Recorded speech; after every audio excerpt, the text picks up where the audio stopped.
예수님 대리 문답 45문을 우리 문답하고 말씀 받도록 하겠습니다. 45문, 그리스도께서 어떻게 왕의 직분을 행하시는가요?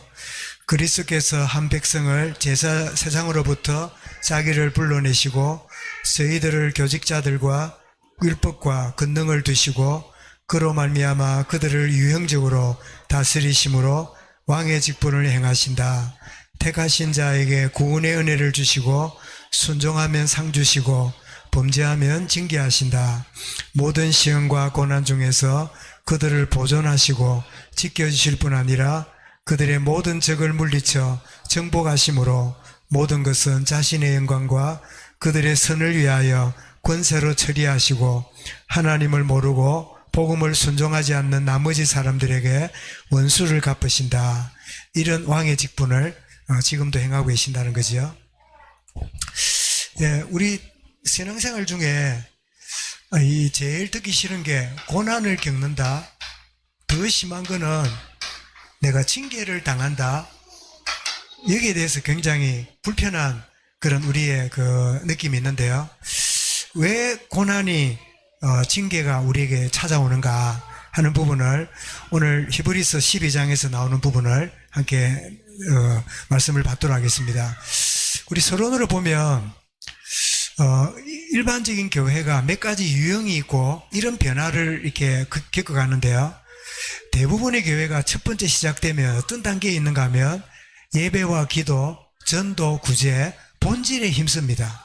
우리 세계복음화, 생명 살리고, 우리 이 교회가 이름이 바뀌었습니다만은 열린우리교회도 시작할 때 참 미미하지만 이런 본질적인 붙잡고 시작을 하지요. 그러다가 조금 그 다음 단계로 넘어가는데요.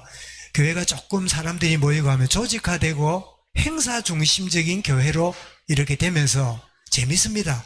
아주 활동도 많이 하고 행사도 하고 여러 가지 밥도 퍼주고 이렇게 함으로 교인들이 우리 교회 아주 잘하고 있다. 와봐라.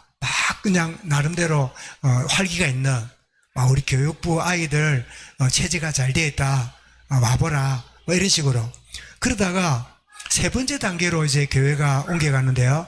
처음에 역동적인 모습은 이제 없어지고 현상 유지적인 교회가 되는, 그래서 문제가 생기고 여러 가지 갈등이 생기고 이런저런 상황들이 벌어지고 그런 현상 유지적인 교회가 되다가 그 다음에 어떤 쪽으로 가게 되냐니까 전통을 내세우는 무선적인 교회라고요?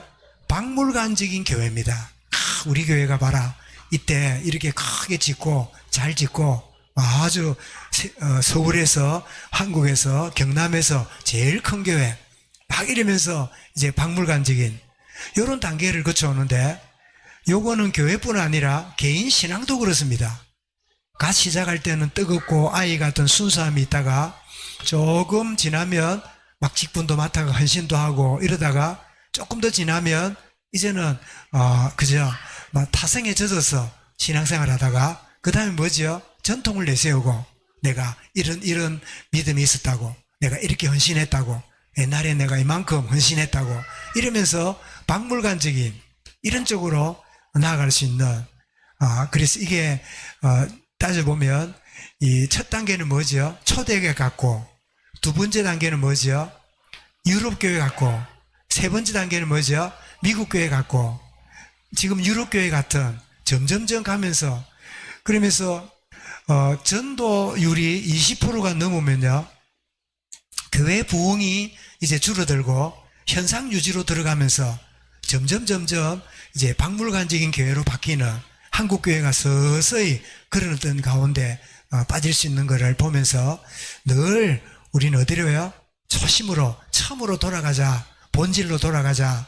그래서 만든 단어가 우리 교단이 개혁이잖아요. 개혁. 이 개혁이라는 말은 다시, 이게 뭡니까?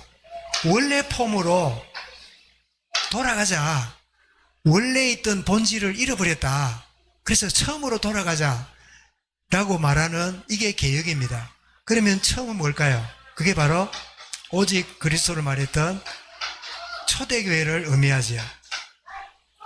그래서 항상 교회는 개혁되어야 된다.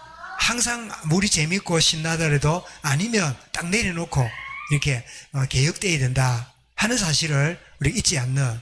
그러려면 개혁되기 위해서는 깨어있는 한 사람이 있어야 돼요. 우리가 뭐 재밌는 이야기를 하고 재밌는 행사도 하고 이러지만 이건 아니다 라고 깨닫는 한 사람이 있으면요, 분위기를 깨는 것 같아도 그 한 사람으로 인해서 분위기가 바뀌게 돼요. 여러분, 어떤 이야기를 나누다가 영 별로 영적이지도 않고 너무 상투적인 이야기, 남 허물 이야기 이런 것들이 막 이야기가 될 수 있잖아요. 그럴 때 여러분은 그런 분위기 때 참고 앉아 있습니까? 아니면 나와버립니까? 아니면 분위기를 바꾸는 영적 힘을 갖고 분위기를 바꾸는 그런 역할을 합니까? 어떤 것 같아요? 저도 어떤 이제 대화를 나누고 이러면 이 주제나 이런 것들이 크게 이렇게 영적이지도 않고 은혜가 안 되고 생산적이지 않다 그러면 시프트 빨리 주제를 전환시키는, 화제를 돌리는 이런 어떤 힘이 필요한데 저도 가끔 그런 역할을 하는데요. 제가 요즘 보고 있는 글 가운데 우리 중직자들이 잘 읽는지 모르겠는데 매일 올라오는 글이 하나 있죠. 뭡니까? 주님은 나의 최고봉. 읽고 계십니까? 읽고 계시는 줄 아는데 읽어보고 나서 한번 이렇게 반응도 하고 하시면 좋겠다 싶은데요. 그 책을 쓴 분이 누굽니까? 오스왈드 챔퍼스잖아요. 오스왈드 챔퍼스가 1차 대전이 일어나가지고 안 가도 되는 군대를 자원을 해서 군대를 갑니다. 가서는 거기서 이렇게 사람들을 복음을 전하고 말씀을 전달하는 그런 역할을 하다가 이렇게 복막님이 와가지고 수술을 했는데 제대로 관리를 못해가지고 43살에 죽고 맙니다. 그 아내가, 비디라는 아내가 그 남편이 남겨놓은 수많은 글들을 이제 책을 만들어서 보급을 하기 시작했는데 그 중에 최고의 작품이 뭐냐니까 그게 주님은 나의 최고봉. 55권의 책 가운데 가장 엑기스를 뽑아가지고 찾아낸 그게 바로 주님은 나의 최고봉. 그래서 하루하루 읽는 글 중에 500자가 안 넘도록 딱 제한적으로 만드는 글인데요. 그 남편이 죽고 나서 이 부인 중심으로 책을 만들고 이러는데 모여서 이렇게 대화를 나누는 중에 전혀 영적이지도 않고 너무 조직적이고 너무 상투적인 이야기가 되니까 이 부인 입장에서 너무 답답한 거예요. 그래서 그 사이에 태어난 딸이 나이가 30이 넘었는데요. 딸한테 이제 그런 이야기를 해요. 이름이 이 캐슬린인데, 캐슬린, 너 이 체리, 여러분 여름 봄에 체리가 나잖아요. 열매, 체리 먹고 씨앗을 저기 뱉고 오너라 하고 이야기를 한 거예요. 그러니까 딸이 엄마가 이야기하는 거를 듣고요, 체리를 먹고 나서 씨앗을 뱉고 오는 거예요. 이게 무슨 뜻이냐니까 우리 대화 주제를 다른 걸로 돌리자라는 영국의 관습이라네요. 그래서 우리도 어떤 대화가 되어지거나 할 때 주제를 돌릴 줄 아는 그런 좋은 문화가 자 필요하다. 그런 생각을 갖는데 내가 어떤 단계에 있고 어디에 머물러 있고 왜 이런 댁에서 변화가 되지 않고 있는가 이럴 때 항상 되돌아가는, 개혁되는 이것이 교회의 참 모습이다 하는 것을 우리 서론적으로 생각을 해보고요. 자, 우리 말씀 주제대로 한번 진행해 보겠습니다. 자, 고난과 징계를 볼 때 우리 주보에 나와 있습니다만은 한번 읽어보겠습니다. 고난과 징계가 뭐지요? 자, 첫 번째입니다. 시작. 성도에게 고난은 하나님이 주시는 훈련 과정이다. 훈련시키는 거지요. 두 번째입니다. 읽어봅니다. 징계는 버림이 아닌 자녀됨의 증거다. 이런 소은이가 예쁘게 지내지만 그러나 이 아이가 좋지 않은 일을 하고 반복하면 어떻게 해요? 따끔하게 매를 떼거나 꾸중을 하지요. 그거는 버리는 게 아니고 뭐죠? 그건 사랑의 표현이지요. 사랑의 표다, 징계가. 그런가 하면 세 번째입니다. 이 징계와 고난이 주어지는 진짜 이유가 뭐냐? 자, 읽어보겠습니다. 자아를 파쇄함으로 거룩으로 이끄시는 하나님의 사랑의 손길이다. 여러분, 고난이 많고 자꾸 갈등이 많거든. 내 주변에 꼴보기 싫은 사람이 있구나. 그래 얘기지 말고 내 속에 깨뜨릴 게 너무 많구나. 내가 죽지 않으면, 십자가 앞에 가지 않으면 영원히 이렇게 살다가 말겠구나 하는 나의 깊은 좌절을 깨달아야 그때부터 자유함을 누립니다. 내 주변이 자꾸 이런 일 저런 일 생각하고 있으면요, 답이 없어요. 아, 그렇구나. 내 내면에 참 것들을 파쇄시키는 하나님의 손길이구나. 그래서 제가 말씀 드렸죠. 여러분, 이게 뭐로 보입니까?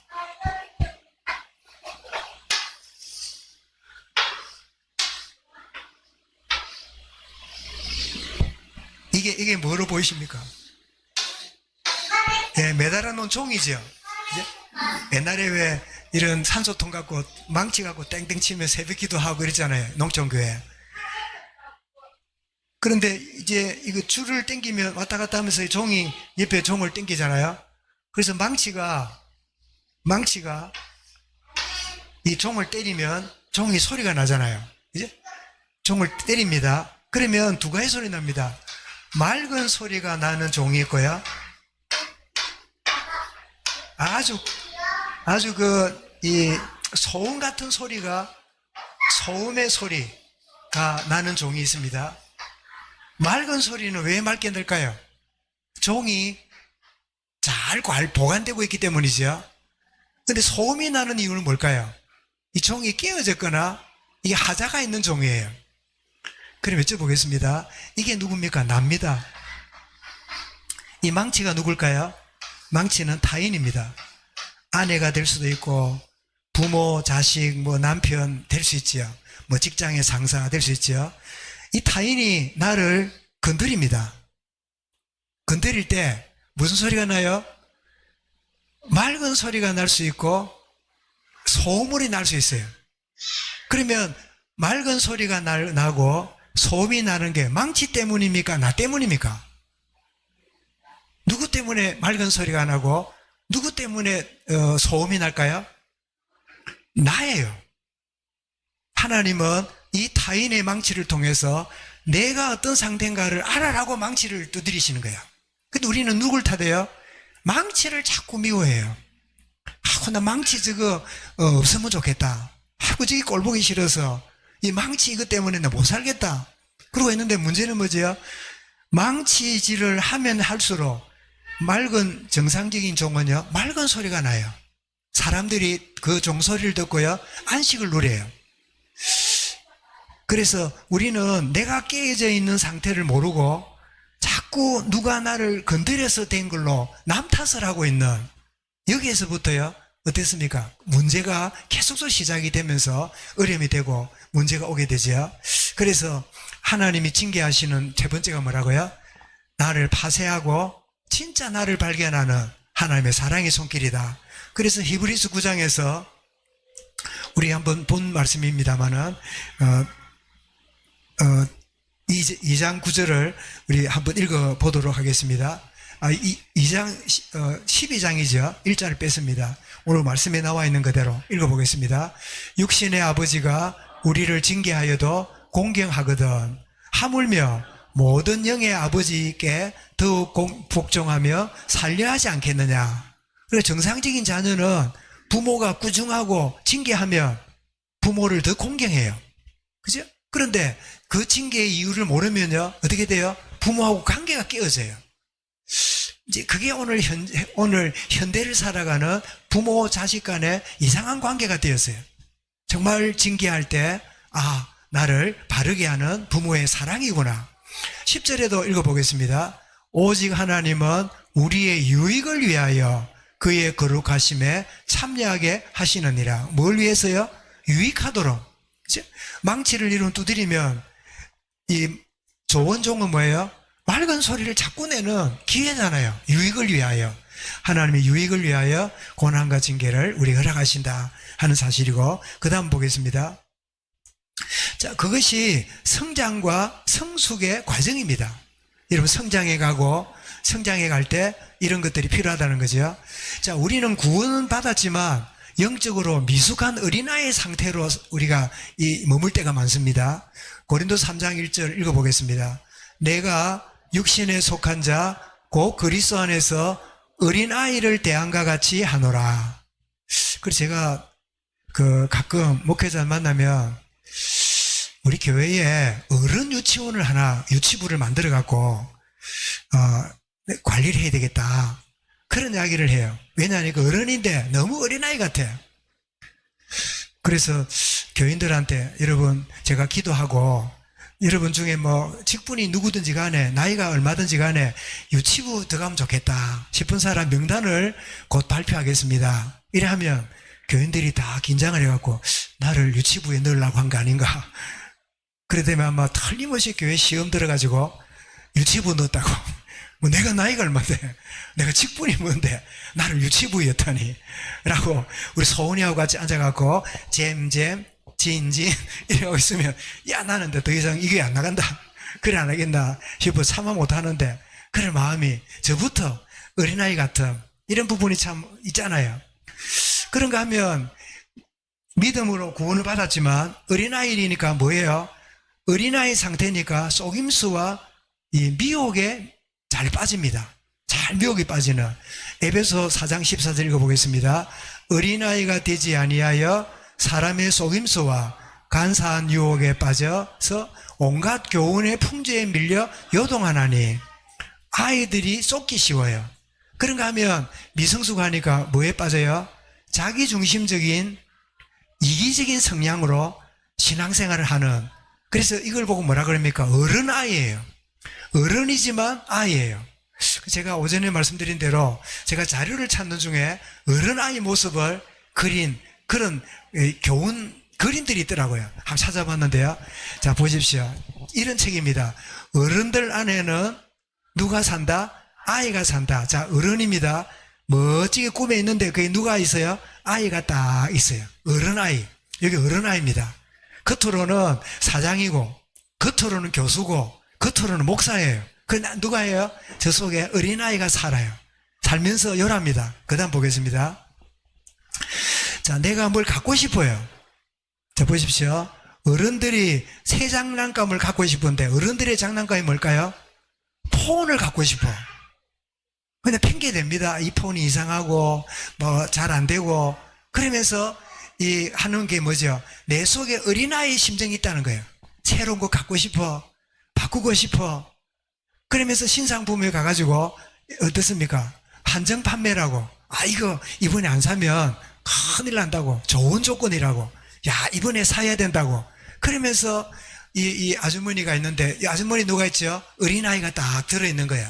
그래가지고 이 상수를 할 때는요, 어른이지만 어른 속에는 아이를 건드리는 거예요. 소유욕, 바꾸고 싶은 그 심리, 그런 것들을 부추겨가지고 그 사람은 자기 이유를 대고는 그 물건을 떡 사는. 그게 뭐냐? 어린아이가 갖고 싶어 안다라는 그 모습이 어른 속에 있다는 거예요. 저도 이제 동기회 그 회장까지 했지만, 뭐 이런저런 소속도 이렇게 해가지고 동기회를 거의 안 가고 지내다가 동기회 총회를 경주에서 한다고 해서 제가 내일 오후에 갔다가 목요일 화요일 날 오전까지 하고 돌아올 그럴 계획인데, 이제 교단도 정리됐고 그러니까 동기들도 한번 봐야 되겠다 이래 싶은데, 그 동기가 오는지 몰라도 우리 전도사들이 이제 다 고만고만 하잖아요. 다 뭐 결혼을 했거나 안 했거나 경제도 다 어렵고 그랬잖아요. 그런데 한 친구는 투가면요 워크맨 샀다고. 워크맨 아시지요? 그 카세트 왜 어깨에 메고 다니면서 그 했던 소니에 나온 아주 그게 로망이었잖아요. 그 카세트 꼽아가 영어 듣고 한다고. 그런 거 사가지고 일주일 전에 샀는데 이거 50만 원에 샀는데 20만 원에 사래요. 그러면 전부 다 아니 50만 원 주고 산 거를 왜 20에 팔지? 이래가지고 이제 뭐 어쩌고 이러다가 그 이유가 뭐냐니까 더 신제품이 나왔다는 거예요. 그래가지고 50만 원 그거 사가지고 20만 원 받아서 그거다가 70만 원 보태가 90만 원 또 사와요. 또 좀 있으니까 뿌린턱이 또 사래요. 그 얼마인데 이랬더니 50에 샀는데 20에 사래. 그래도 30 날리고 계속 신제품 사들리는데, 저는 처음에 돈이 많아 저런 줄 알았더니 집이 엉망이에요. 남편이 막 새로운 물건 자꾸 신제품 사들이니까 가정이 엉망이라. 그게 뭐냐? 나는 그때는 몰랐는데, 저 친구 속에는 어린아이 어릴 때 뭐 사고 싶은 거 못 사고 말리고 이런 것들이 그대로 남은 상태에, 겉으로는 전도사고 어른인데 그 속은 뭐예요? 갖고 싶은 게 열망이 가득 찬, 그래서 어른아이구나 하는 거를 이해하고 나니까 그 다음부터는 그 친구를 보면 말은 안 합니다. 요즘은 새 거 사갖고 팔고 안 하나? 응? 또 팔고 또 새 제품 나와 또 바꾸고 그래 안 하나? 그래 묻고 싶긴 한데 요즘은 안 하는지 잘 모르겠는데요. 내일 가서 있으면 한번 뭐 새 거 샀는가 있는가 물어볼 거예요. 어린아이, 어른아이 이런 모습이죠. 그 다음 보겠습니다. 자, 어른아이의 특징은 뭐냐? 나는 가시투성이다. 이 가시가 많아요. 가시가. 그래서 가족들이 있어도요, 함께 잘 가까이 못 가요. 그래서 가족 간에도 외로워지고, 관계가 잘 안 되는, 왜? 성질이 더럽고 이거잖아요. 가시를 품고 살아요. 가까이 못 가는 거지요. 그래서 여러분, 동물 중에 가까이 하기에는 부담스러운 동물이 있지요. 누굴까요? 고슴도치라 그러죠. 그래서 고슴도치는 거리를 유지를 잘해야 된대요. 너무 가까이 가면 찔리고 너무 멀면 죽어서 안 된대요. 그래서 거리 유지를 잘해야 된대요. 이런 가시를 품고 사는 그런 이 어린아이의 모습이고요. 그 다음 보겠습니다. 그래서 무슨 말이 보면요, 시끄러워 이 바보들아. 모든 걸 가까이 가고 싶지만은 가시를 던져버리고 더 멀어지는, 실제로 막 쟤는 막 사람들을 싫어하는 거 아니에요. 사실은요, 가까이 오기를 원해요. 다가가고 싶어 해요. 그런데도 이 가시 때문에요, 가까이 가지를 못하는 거예요. 사실은 가시가 있는 사람은요, 누군가가 큰 품으로 가까이 안아버리면요, 해결돼요. 그런데 모두가 가시가 있으니까 그걸 못해요.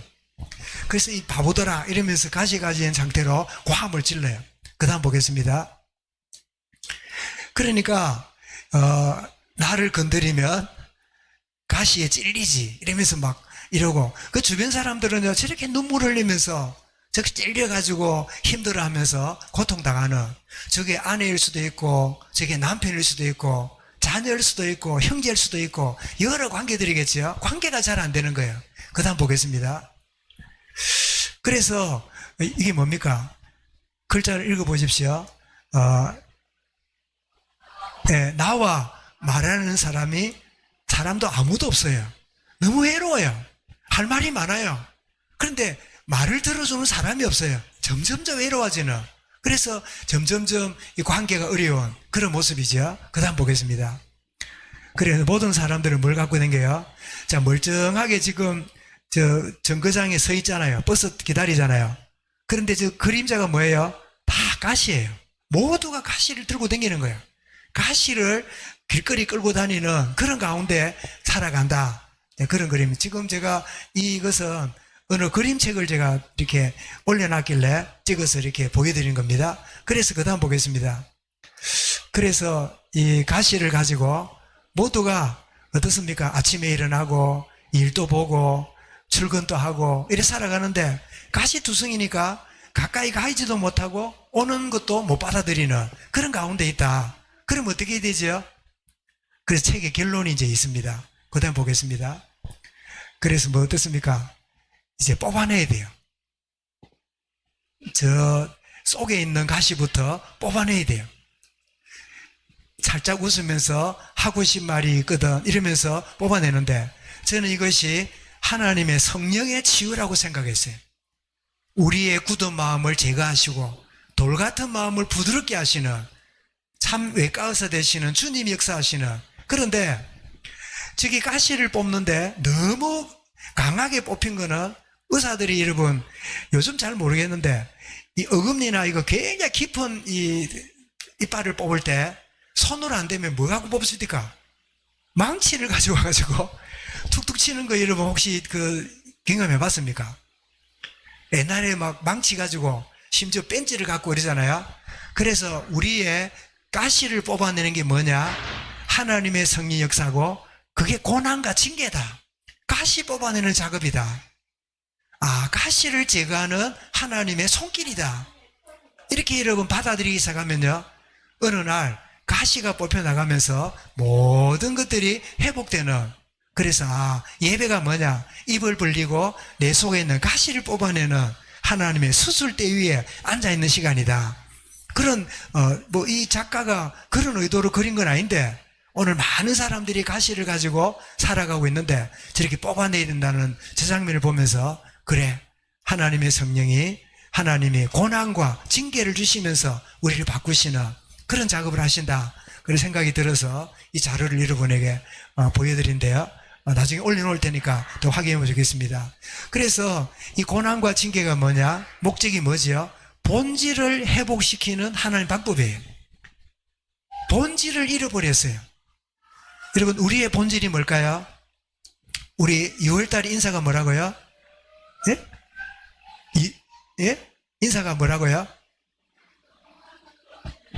주님을 사랑하고 있습니까? 이게 본질이에요. 주님을 사랑하고 있습니까? 이러면 아무것도 문제가 안 돼요. 주님의 사랑의 열기가 뜨거운 만큼요, 그 쓴 커피가 쓰게 안 느껴져요. 그 커피가 맛있게 보여요. 근데 점점 식으면 어떻게 해요? 커피 써서 못 먹어요. 써서 못 먹어요. 여러분, 라면 드시고 국물 드시는 분이 있고 버리는 분도 있죠. 저도 한때는 언제까지 모르겠는데, 라면 먹기 기억이 잘 없는데, 옛날에 라면 먹고 나면 국물을 절대 안 버립니다. 어디 버려요? 거기다 밥을 한 공기 집어넣어갖고 말아가지고 먹고 나면 든든하게 잘 먹었어요. 라면에 밥 말아 먹는. 근데 지나고 보니까 그게 소금 덩어리라면서요. 그게 뭐 엄청난 몸에 해로운 거라면서요. 그런 해로움을 보게 되잖아요. 우리가 이 회복하는 이 시간이 우리에게 필요한데, 그렇지 않으면 더 엉뚱한 일에 빠지는구나. 그래서 징계를 받고 또 이런 고난을 받는 거는 본질로 돌아가는, 처음으로 돌아가는 이런 과정이다. 그래서 종교생활에 빠져 눌려있는 성도를 향해서 주님 어떻게 해요? 마태 11장 28절에서 수고하고 무거운 짐, 이거는 뭐지요? 본질을 잃어버리고 비본질에 지쳐있는 거예요. 신앙생활이 그렇습니다. 자기는 열심히 하고 주님 보실 때는 본질을 놓치니까, 주님을 사랑하는 마음이 없는데 일을 한다? 짐이에요. 그래서 제가 라면 국물 말씀했는데, 라면 국물을 여러분 막 먹는데 라면을 뜨겁게 먹잖아요. 뜨거울 때는 짠 게 안 느껴져요. 근데 식은 라면 국물 한번 드셔보세요. 얼마나 짠지 몰라요. 그래서 주님을 사랑하는 마음이 있으면 아무것도 문제 안 되는데, 식어버리니까 모든 게 문제가 와요. 그리고 본질을 회복하는 방법이 뭐죠? 행사와 많은 일로 분주한 교회가 되어 있는. 그래서 마르다에게 주님 말씀했지요. 누가 10장 40절 읽어볼까요? 준비, 봉사하는 일이 많아 마음이 분주한지라. 이 마음이 분주하다는 말은 무슨 뜻이라고요? 마음이 갈라져 있구나. 마음이 하나가 아니에요. 갈라져 있는. 주님이 이 어려움들을 주고 문제가 오므로 본질을 회복시키는. 그래서 하나님은 뭐라고요? 이 징계와 고난을 통해서 본질에 집중하게 하시는 하나님의 계획이구나. 우리의 본질이 뭡니까? 교회가 해야 될 일이 뭘까요? 사도행 20장 24절 바울의 고백 같은 고백입니다. 우리 같이 보겠습니다. 이게 본질입니다. 같이 읽습니다. 시작. 내가 달려갈 길과 주 예수께 받은 사명, 그 하나님의 은혜의 복음을 전한과 하는 일을 마치려 하면은 나의 생명조차 조금도 귀한 것으로 여기지 아니하노라. 이게 교회 본질입니다. 이런 고난을 통해서 처음에는 힘들하지만 고난이 하나님과의 친밀성을 갖게 만드는 축복의 순간입니다. 그때는 죽는 줄 알았는데 그때만큼 거룩하고 그때만큼 순수하고 그때만큼 간절한 것을 경험한 경우가 잘 없지요. 그렇게 고난과 징계가 주는 그 이유는 본질을 회복하는 계획이다 하는 사실을 알게 됩니다. 그래서 그 다음에 보시면요, 우리가 받게 되는 경우는 이런 세 가지입니다. 자, 읽어보겠습니다. 시작. 고난 당할 때는 고통스러우나 결국 의와 평강의 열매를 맺게 된다. 두 번째입니다. 고난은 파괴와 실패가 아닌 성숙의 과정이다.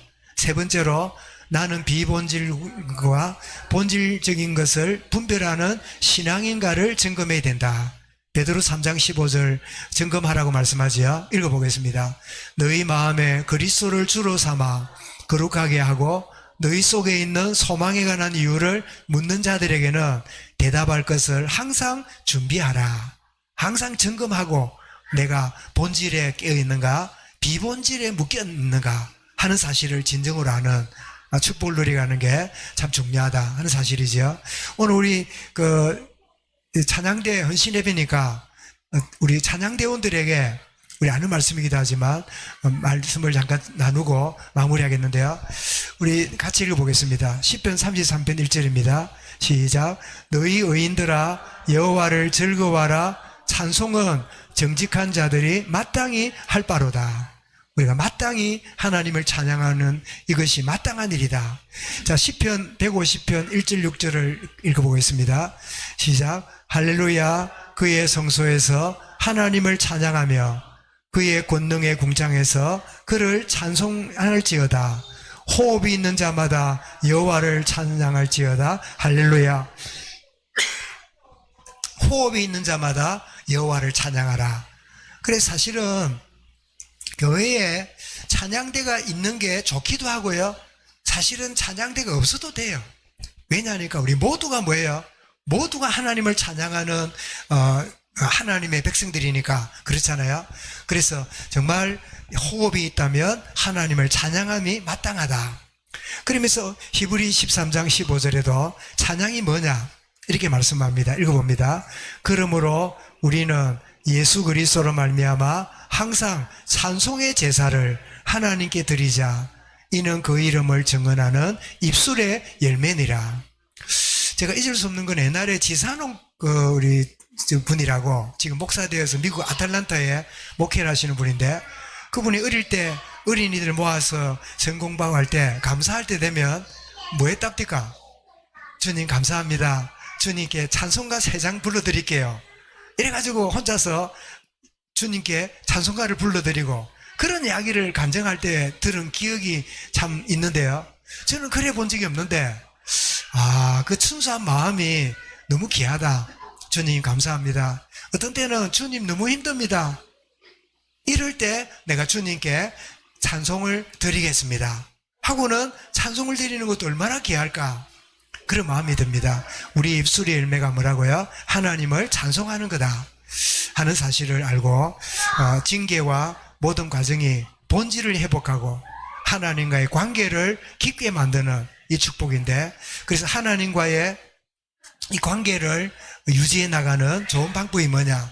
하나님과의 이 관계 속에 징계를 잘 제대로 이해하고 찬송을 통하여 하나님과의 관계가 깊어지는 이 축복. 그래서 오늘 우리 히브리서 말씀을 보면서 본질을 회복시키시는 하나님의 방법이 고난일 수도 있고 징계일 수도 있고, 또 이 모든 과정을 받아들이게 되면 뭐가 나오고요? 찬송이 나오는, 하나님을 찬양하는. 그래서 큰 고난을 받았지만 욥은 뭐 했습니까? 결코 주님을 욕하지 아니하고 주님께 감사하고 찬양을 드렸더라 라고 말씀하고 있잖아요. 이런 겟세마네 동산에서 기도하셨던 주님이 그 잡으러 오는 무리들이 있게 될 때 그 마지막 최후의 만찬을 들고 드시고는 그 가실 때 그 죽음을 앞두고 갔던 주님이 그 제자들과 함께 뭐하며 감람산으로 갔다고요? 찬송하며 가셨다 했지요. 찬양하며 가셨다 했지요. 찬양은 모든 걸 뛰어넘는 영적인 비밀이 그 속에 있는 거지요. 정말 찬양의 축복을 우리 찬양대원뿐 아니라 모든 성도들, 고난과 징계와 문제가 왔을 때 오히려 맑은 소리가 내게서 나오는 참된 축복을 누려가는 그런 은혜가 넘치기를 주님의 이름으로 축원합니다. 감사합니다. 주님, 고난과 징계 원치 않는 일들이지만 이것이 나를 바꾸며 나를 새롭게 하며 본질을 회복하는 하나님의 은혜의 사랑의 표현임을 일깨워주시니 감사합니다. 주님을 찬양하는 인생으로 살아가는 우리 모든 성도들, 특별히 헌신을 하는 찬양대원들이 되어지도록 은혜로 함께하여 주옵소서. 어떤 가운데 있을지라도 주를 향한 찬양의 우리의 중심이 참 호흡이 끊어지는 그 순간까지 참 내가 주님을 사랑하며 주님을 찬양합니다 고백함이 영원히 계속되도록 은혜로 인도하여 주옵소서. 감사드리며 예수 그리스도 이름으로 기도드리옵나이다. 아멘.